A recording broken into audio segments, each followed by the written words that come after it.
سێبینێ تەماشەوانێژە لە سێبینێ ژاریە کلوبێکە سپۆرە یا تایبەت و ji bo jinan kursa spora xweparastinê hatvekirin 20 jin û keç beşdarî vê kursê bûn.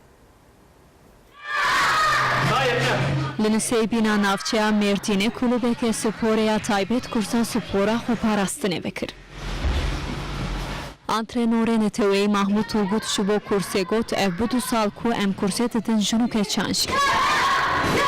1999 هذا زوي شيتكم اب 4 سال البدما اب 2 سال جبوني كچكما درس بكريا كچكما جبوني سبورتيف سبورت نفر هم جبوني بهدا خود güvene de hissetmişken hem de jiboni go sağlıklı menin tenecema و اب 4 سالجي öğrenciyim hana Heruha jin û keçên Nisêbînê jî dibêjin ku ev hem ji bo sporê hem jî ji bo xweparastinê beşdarî kursê dibin.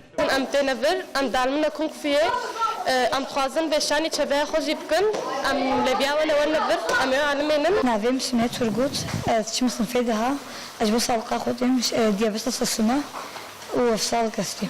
Navê Sema sal kestên vir hem ji bo sporê hem ji bo yek xwesavûmîşkê li aliyê hem zirakê hem tehlîkekê xwesavûmîşkê ez ji bo têm.